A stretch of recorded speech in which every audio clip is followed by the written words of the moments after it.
नमस्कार, मैं हूं संतोष।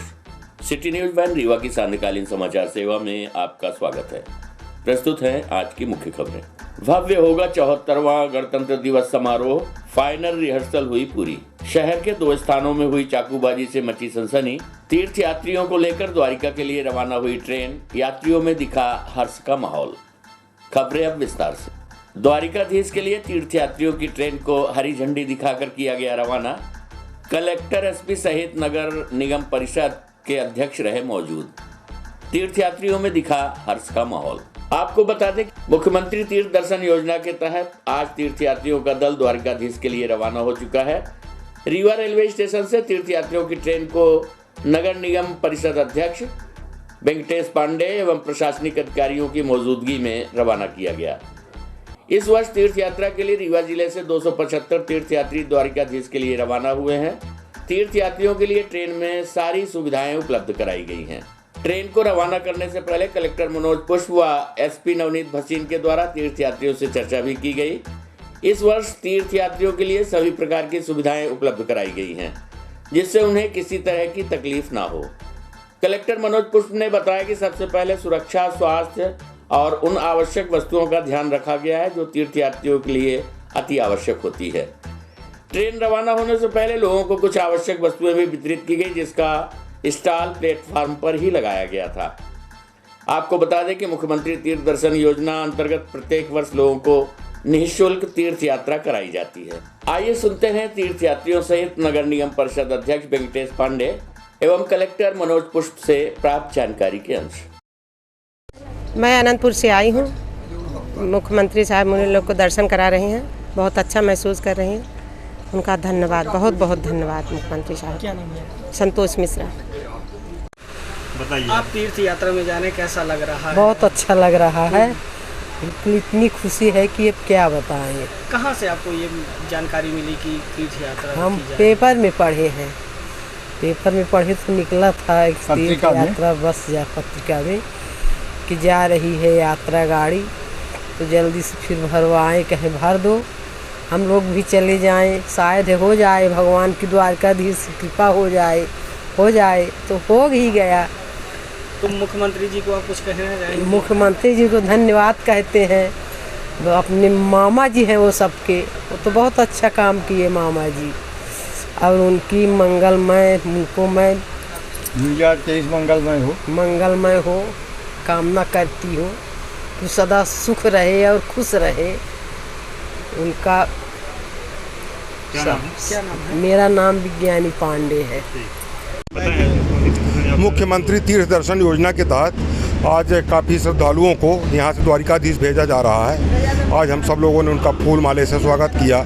जिला प्रशासन के अधिकारी, कलेक्टर साहब, एसपी साहब, एसडीएम साहब, सब लोग से सबका स्वागत किया गया और उनको तीर्थ यात्रा के लिए शुभकामनाएं दी गई। हरी झंडी दिखा के ट्रेन को रवाना किया गया। ट्रेन भेजी गई। मुख्यमंत्री तीर्थ दर्शन योजना की ट्रेन आज द्वारिकाधीश के लिए गई है, जिसमें लगभग 250 जो तीर्थ यात्री हैं वो रीवा ज़िले से गए हैं। उनके साथ सुरक्षा की टीम और जो हेल्थ की टीम है वो भी गई है। हमारे एक नायब तहसीलदार भी उनके साथ गए हैं।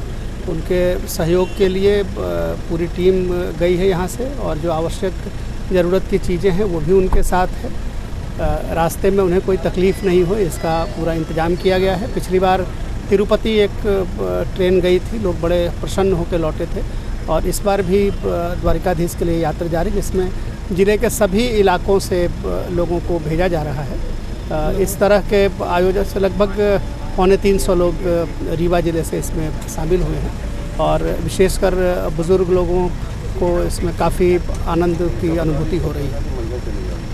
ऑटो सवार युवक के ऊपर ऑटो चालक और उसके साथी ने किया चाकू से हमला, हालत हुई गंभीर।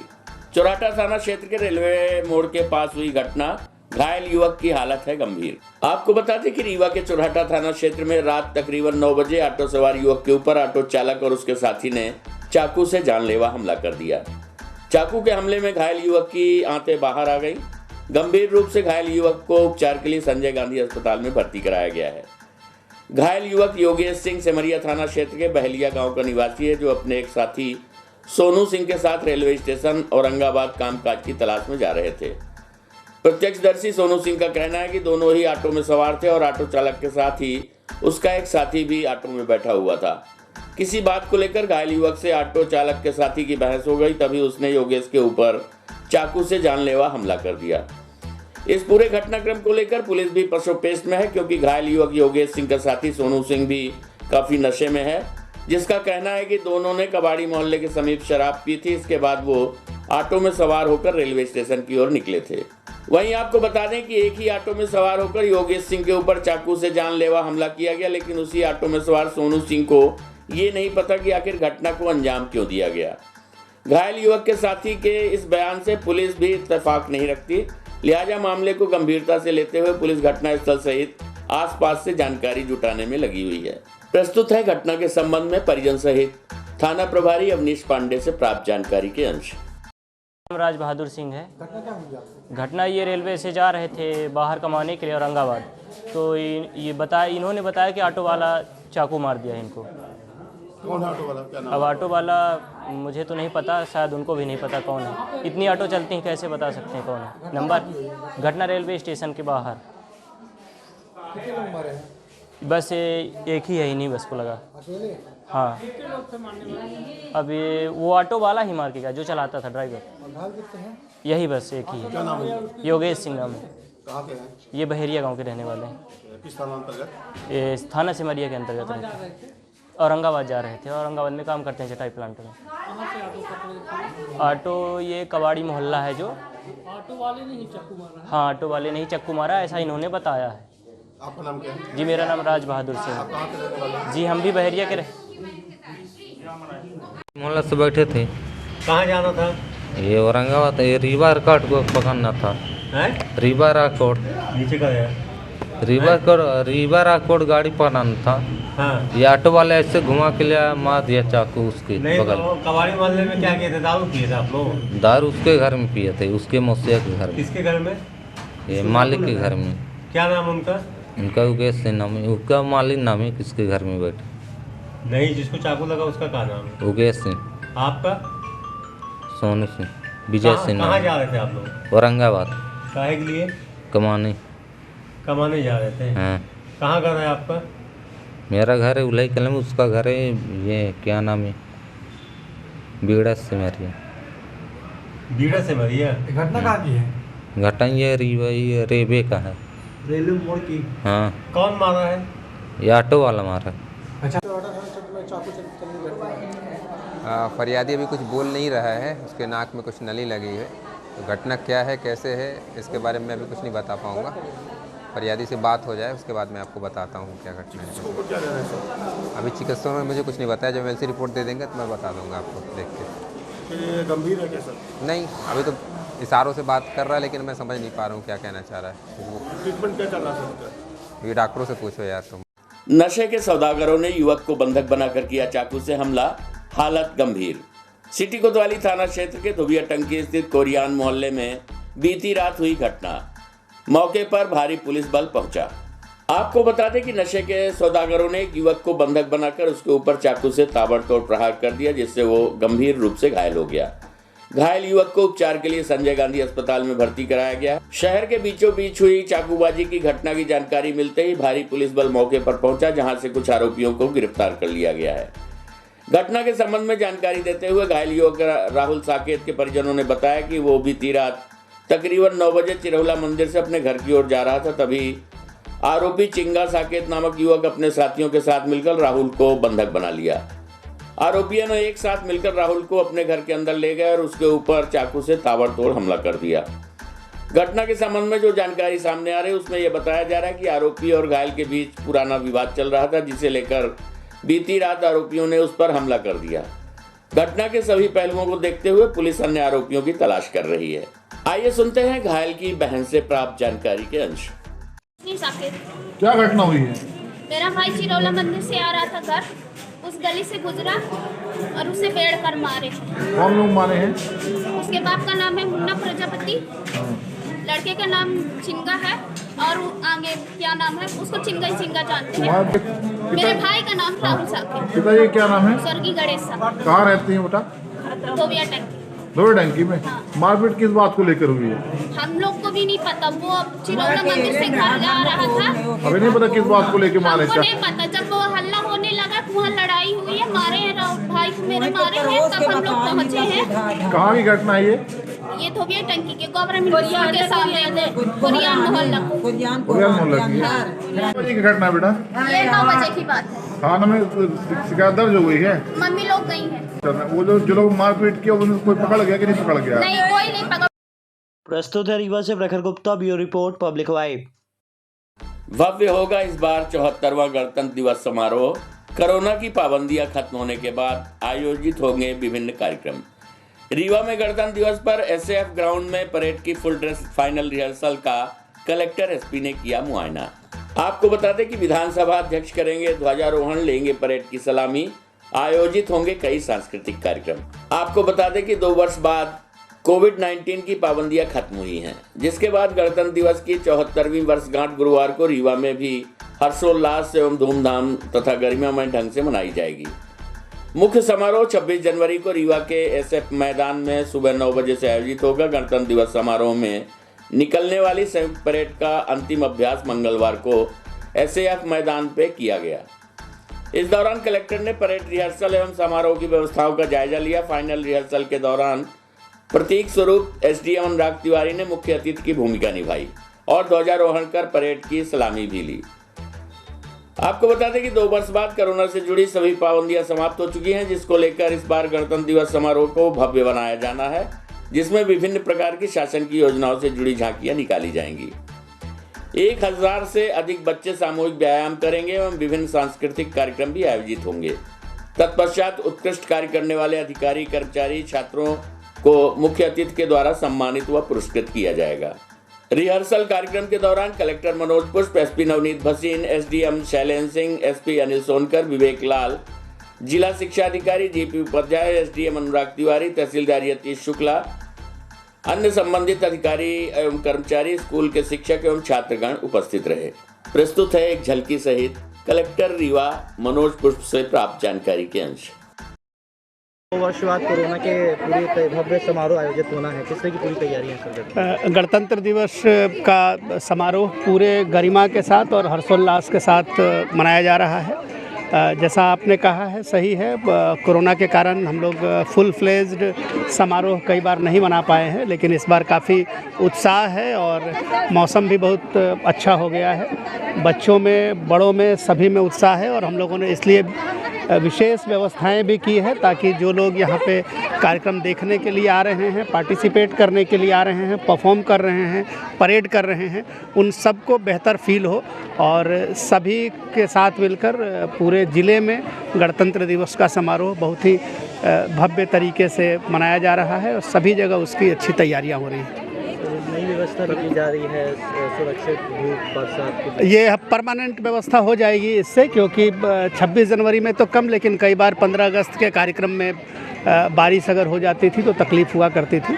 उसको हम लोग कोशिश कर रहे हैं कि अच्छा हो जाए। पीछे एक वाशरूम भी इसीलिए बनाया जा रहा है और इस पूरे परिसर को खूबसूरत और भव्य करने की पिछले 3-4 महीनों से लगातार कोशिश हो रही है। आप देख रहे होंगे कि पूरे इलाके को खूबसूरत किया गया है। तो कोशिश ये है कि परमानेंट व्यवस्था भी अच्छी हो और कार्यक्रम गरिमापूर्ण और हर्षोल्लास के साथ बिना किसी असुविधा के संपन्न हो सके। रीवा में चिकित्सक के साथ लूट करने वाले 3 आरोपियों को पुलिस ने 48 घंटे के अंदर किया गिरफ्तार। पकड़े गए आरोपी बताए जा रहे हैं शातिर बदमाश। आरोपियों में 2 नाबालिग, कट्टा और चाकू भी हुआ बरामद। एसपी ने किया खुलासा। आपको बता दें कि रीवा के समान थाना क्षेत्र अंतर्गत एक चिकित्सक के साथ 22 जनवरी को हुई लूट के 3 आरोपियों को पुलिस ने गिरफ्तार कर लिया है। पकड़े गए आरोपी शातिर बदमाश बताए जा रहे हैं, जिनके खिलाफ पूर्व से ही विभिन्न थानों में आपराधिक प्रकरण दर्ज है। आपको बता दें कि घटना के दिवस doctor Rajesh Kumar Srivastava medical college Ambikapur, Surguja, Chhattisgarh से अपने घर रीवा आए हुए थे। देर रात तकरीबन 2 बजे जब वह पैदल घर की ओर जा रहे थे, तभी आरोपी रॉयल पैलेस मैरिज गार्डन के समीप लूट की घटना को अंजाम देकर फरार हो गए थे। घटना स्थल एवं आसपास के सीसीटीवी फुटेज को खंगालते हुए पुलिस आरोपियों तक पहुंच गई। पकड़े गए आरोपियों में अमन जायसवाल निवासी फूलमती मंदिर थाना समान सहित 2 नाबालिगों को पुलिस ने गिरफ्तार कर लिया है।